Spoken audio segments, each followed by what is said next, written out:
And they were saying, we're going to rebuild Gaza, and they find the strength. গাজার শিশুদের মুখে এখন একটাই কথা, আমরা মরতে চাই, যেন জান্নাতে গিয়ে অন্তত খাবার পাই।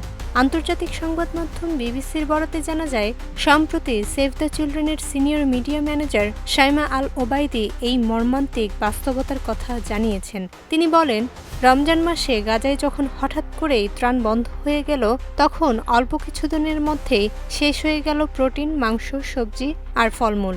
1 মাসের মাথায় নেই এমনকি ময়দাও, আর যা পাওয়া যাচ্ছিল তা ছিল 3 গুণ দামে।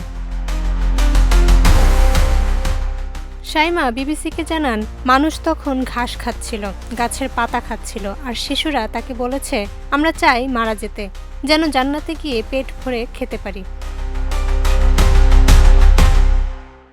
জাতিসংঘ সমর্থিত সংস্থা the integrated food security face classification IPC জানিয়েছে, গাজার অন্তত 5 লাখ মানুষ এখন ক্ষুধা, দারিদ্র্য আর মৃত্যুর মুখোমুখি। তারা বলছে, এই যেন এক মানবসৃষ্ট দুর্ভিক্ষ। জাতিসংঘ মহাসচিব অ্যান্তনিও গুতেরেস এটিকে আখ্যা দিয়েছেন মানবতার ব্যর্থতা হিসেবে। অন্যদিকে ইসরায়েলি প্রধানমন্ত্রী বেঞ্জামিন নেতানিয়াহু এসবকে মিথ্যা রিপোর্ট বলে দাবি করেছেন। তিনি বলেছেন, ইসরায়েলের ক্ষুধা প্রতিরোধের নীতি রয়েছে, তবে আন্তর্জাতিক সংবাদ মাধ্যম বিবিসির প্রতিবেদন বলছে, গাজা সিটির বাস্তবতা ভিন্ন। অভিভাবকেরা দেখছেন সন্তানরা ধীরে ধীরে কঙ্কালে পরিণত হচ্ছে।